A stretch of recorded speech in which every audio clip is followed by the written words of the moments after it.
Hello and welcome to the next lecture of necessity of smart city. In the last lecture we have seen the India story of smart city. In this lecture we will see the case study of Bhopal. So here are the parameters of scoring. Once the city has applied for the smart city, then on what basis scoring is done? See here. In the last 3 years, what efforts have been made by the city to improve the livability, sustainability and economic development?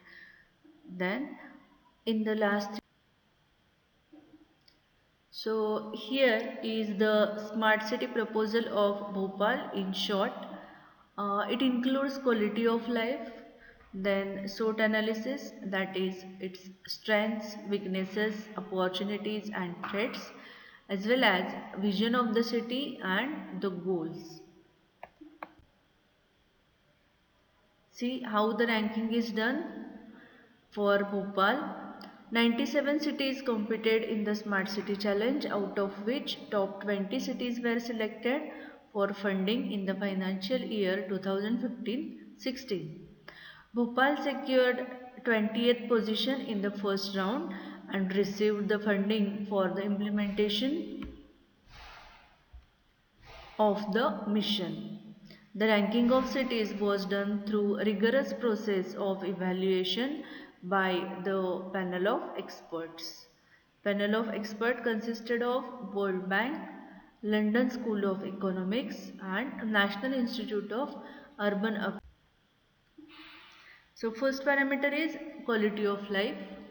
In that it mentioned the first point as transportation condition in the city. Okay, so for the transportation in the Bhopal, BRTS, that is Bus Rapid Transit System, is operational. Bus Rapid Transit System is used in Bhopal for the transportation purpose and it is well in the operational method. Then average travel time is reduced to 21 minutes by using this BRTS. The total or average time of traveling is reduced to 21 minutes. Second parameter is water availability in the city and reduction in water wastage and NRW. So NRW is non-revenue water. Its full form is non-revenue water and it is the water that has been produced and is lost before it reaches to the customer, or you can say leakage in the water supply. Okay, so then the next parameter, that is water availability and water wastage or NRW. So in this they mentioned that Bhopal supplies 125 LPCD water in the Narmada phase 2. Okay, so LPCD is the unit for the water measurement and LPCD stands for liters per capita per day.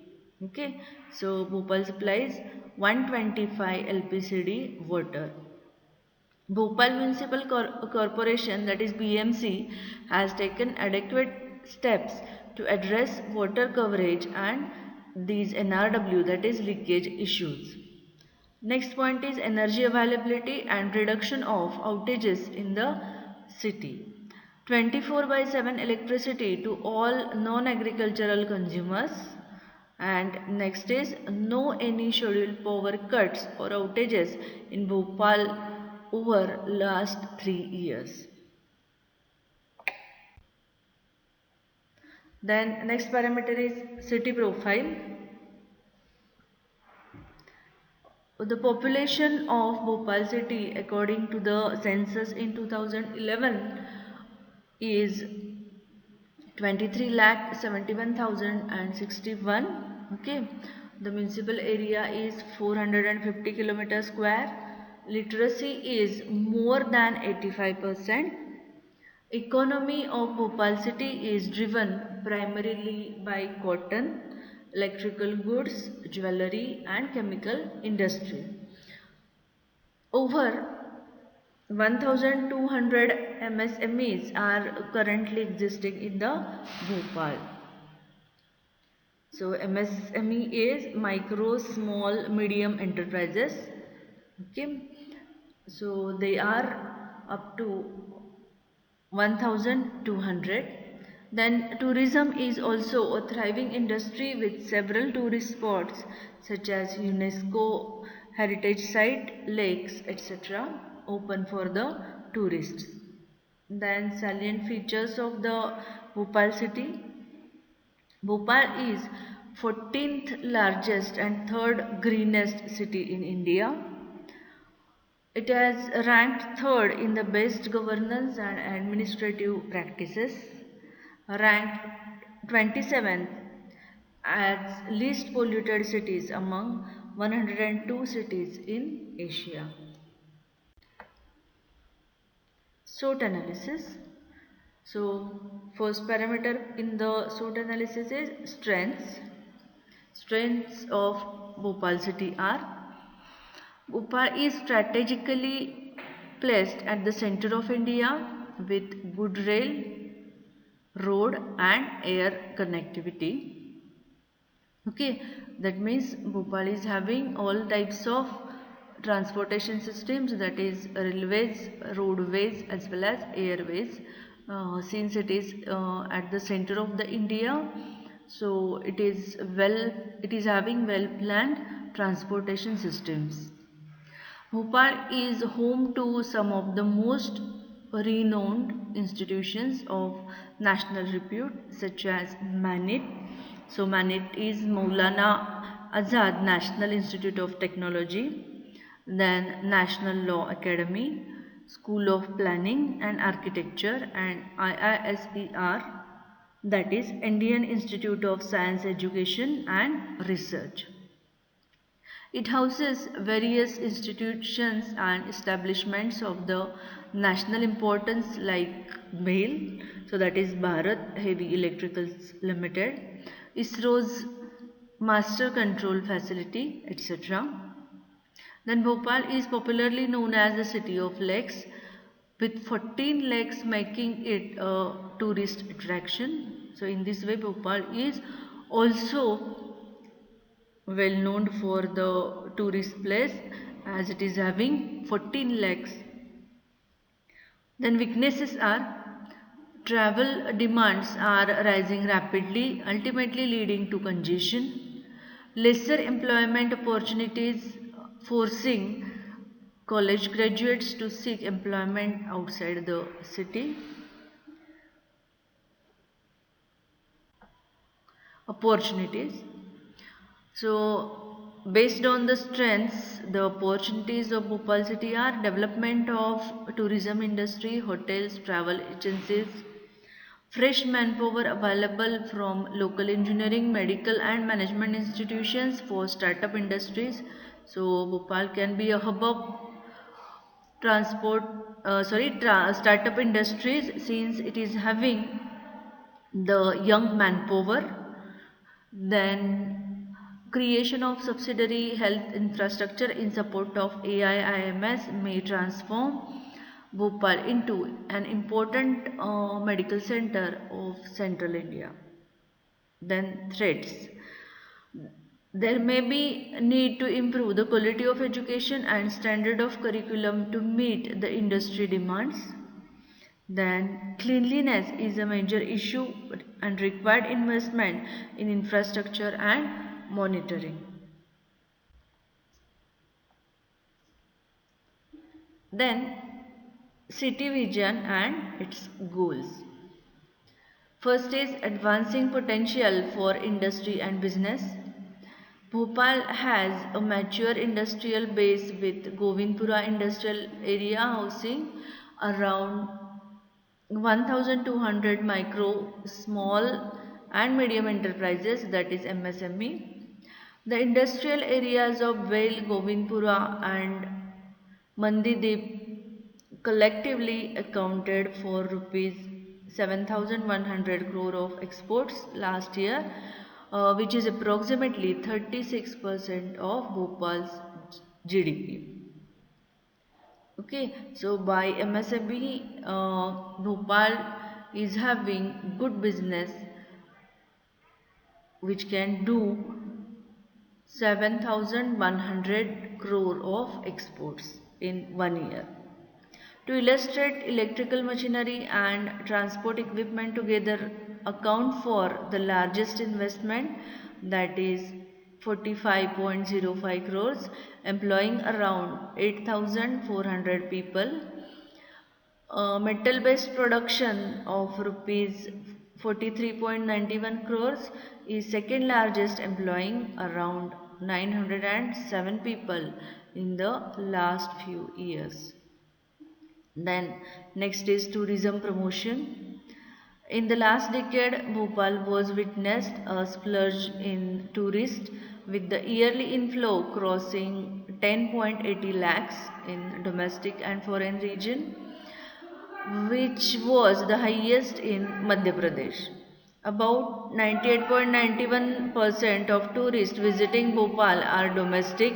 The average expenditure incurred by domestic and foreign tourists per day is 778 rupees and 1657 rupees respectively. Implementation. So implementation of this can be done by monitoring and special purpose vehicle. Monitoring can be done at city level, state level and national level. First is city level monitoring. A smart city advisory forum will be established at the city level for all 100 smart cities to advise and enable collaboration among various stakeholders, and will include the district collector, MP, MLA, mayor, CEO of SPV, that is special purpose vehicle, local youths and technical experts. The CEO of SPV will be the conveyor of the Smart City Advisory Forum. Then next is state level monitoring. There will be a state level high powered steering committee, which is also called as HPSC, chaired by the Chief Secretary, which would steer the mission program in its entirely. Then HPSC will have representatives of state government departments. There would also be a state mission director, who will be an officer not below the rank of secretary to the state government, nominated by the state government. So key responsibilities of HPSC are to provide guidance to the mission and provide state level platform for exchange of ideas pertaining to development of smart cities. Then oversee the process of first stage intra-state competition on the basis of stage 1 criteria. Review the SPCs and send to the MOUD for the participation in the challenge. So after reviewing the smart city proposal, it is sent to the MOUD, that means Ministry of Housing and Urban Affairs, for the participation challenge. Next is national level monitoring. National level monitoring will be of two types. It is having Apex Committee and National Mission Directorate. An Apex Committee is headed by the Secretary MOUD and comprising representatives of related ministries and organizations, will approve the proposals for Smart Cities mission, monitor their progress and release funds. The next is National Mission Directorate. There will be a National Mission Director not below the rank of Joint Secretary to the Government of India, and who will be the overall in charge of all activities related to the mission. Then special purpose vehicle. that is SPV. The implementation of the mission at the city level will be done by a special purpose vehicle created for the purpose.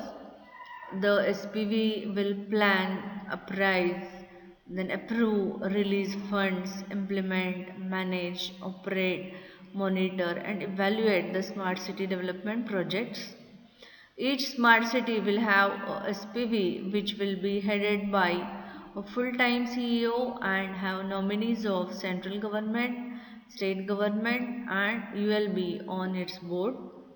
The SPV will be a limited company incorporated under the Companies Act 2013 at the city level, in which the state, UT and the ULB will be the promoters having 50-50 equity shareholding.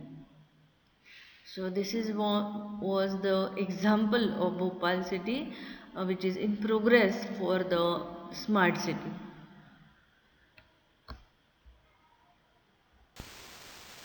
Some of the key functions and responsibilities of the SPV are: approve and sanction the projects including their technical appraisal, execute the smart city proposal with complete operational freedom, take measures of comply with the requirements of MOUD with respect to the implementation of smart city program, mobilize resources within timelines and take measures necessary for the mobilization of sources, approve and act upon the reports of third-party review and monitoring agency, overview capacity building activities, develop and benefit from interlinkages of academic institutions and organizations, then to ensure timely completion of projects according to the set timelines.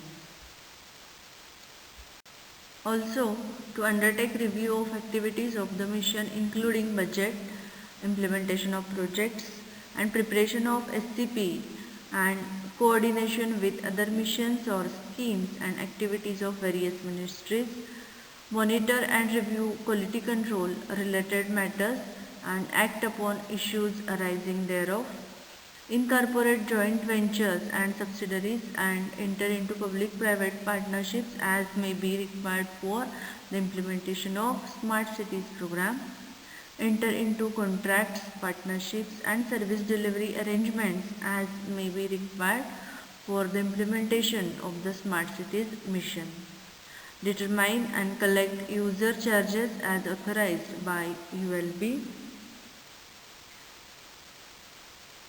collect taxes, surcharges, etc. as authorized by the ULB.